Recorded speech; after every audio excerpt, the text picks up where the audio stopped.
ওপার বাংলা সিনেমা এখন তো ভিসাই বন্ধ, ভিসা দিচ্ছে না। না আমাদের তো দুবাই শেখদের সাথেই বিজনেস, বিকজ দুবাইতে যেহেতু বিজনেস থাকে ওখানে লোকাল পার্টনার নিয়ে আমাদেরকে কাজ করতে হয়।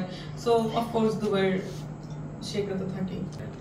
মনের মানুষকে খুঁজে পাওয়া, মনে তো কত মানুষই থাকে, কোন মানুষ, যাই হোক এ ব্যাপারে না বলি। অনেক আগেই খুঁজে পাওয়া হয়েছে বা হয়নি, এই একটা সাসপেন্স থাকুক। আমার 7 বছর ধরে দুবাইতে, এটাকে কি বলে, পিআর নাও, পার্মানেন্ট রেসিডেন্স।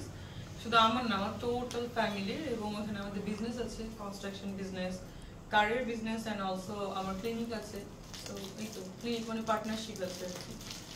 বর্তমান ব্যস্ততা যদি জানতে চাই, কি নিয়ে ব্যস্ত?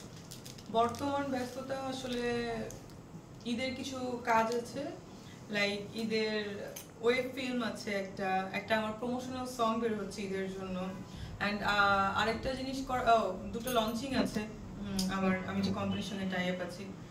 আর এই তো, আর আমি একটা ফেস্টিভ্যালের সিনেমা করেছিলাম, ওইটা কানে যাবে, অ্যান্ড অলসো মানে যেগুলো ফেস্টিভ্যাল আছে ফিল্মের সেগুলো দেওয়ার জন্য ওইটার একটু কাজ চলতেছে। একটু শুনি, ওইটার গল্পটা শুনি যে তুমি ফেস্টিভ্যালে যাবে। না, ওইটার গল্প বলা নিষেধ, সবকিছু বলা নিষেধ, এটা বলাই যাবে না। ওইটা বলবো, ওটা নিয়ে একটা মানে প্রেস কনফারেন্স হবে, তখন বলবো।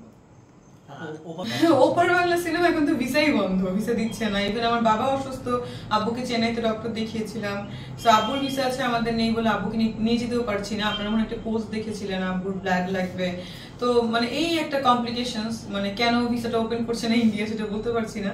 আর আমি তো আসলে ওপার বাংলা অনেকগুলো কাজ করেছি, সো এখন যদি ভিসাটা ওপেন না হয় তাহলে আসলে ভেরি ডিফিকাল্ট হচ্ছে, মানে জানি না কেন হচ্ছে না। গভর্নমেন্টের আসলে আমাদের এই ব্যাপারগুলোতে একটু নজর দেওয়া উচিত। গান আমি ওখানে এখনো ভয়েস দেইনি, দিব কিনা জানি না, কিন্তু গানটা রেডি হয়ে গেছে। আকাশ আছে ওখানে, আকাশ ওই দেশের, সো ও আমার এটা করছে।